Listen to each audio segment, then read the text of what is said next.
Bon dia, soc Octavi Monsonís, escriptor. Passe a llegir-vos un fragment de Lluna crua, publicat per l'editorial 3 i 4.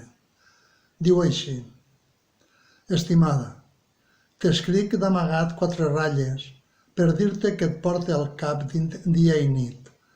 La teua imatge no m'abandona i ella em sosté contra la gana que em rosega part de dins, contra les pallisses que ens claven dia sí dia també, contra els polls i les xinxes que se'n mengen de viu en viu, contra la pudor de la nostra femta i els nostres pixats que deixem anar a si mateix, en aquestes cel·les polloses on som embotits com a sardines en bota.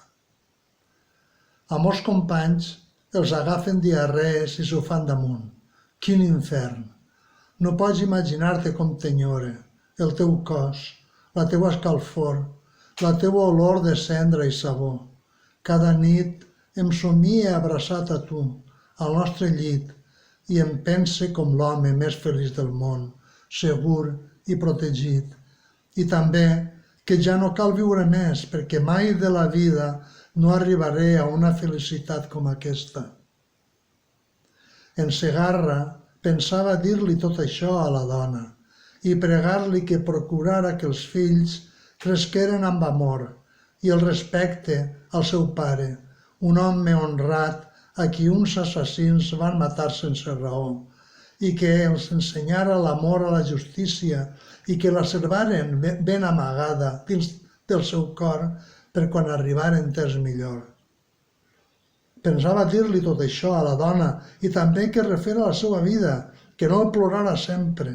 Les llàgrimes no el ressuscitarien i ell ja es donava per massa ben pagat amb tot l'amor que li havia dat. Però res de tot això no li va dir, ni tenia prou de paper per a tanta paraula, ni els ànims li arribaven per a gaire més que per a infondre a la dona un xic de ganes de viure davant del que veia com a inevitable, el seu afusellament. Només va escriure: Estimada Carmeta, estic segur que no eixiré viu d'ací. El capellà ha volgut confessar-me i he pensat que sóc a les últimes. Prompte em transportaran a la presó provincial i em mataran. Al mateix capellà li done aquest paper, espere que te'l faci arribar. Et dic adeu.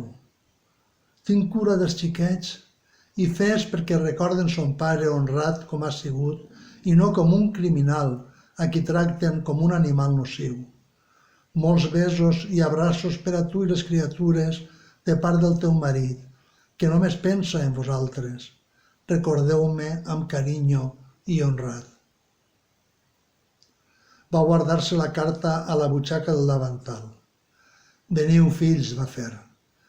Va escurar-se la gola. Temia que la veu sonara ennuegada. El foc encès de la llar deixava en penombra la sala. Ara sé que el mataran, va dir-se, però ningú no em sorprendrà amb cap llàgrima als ulls.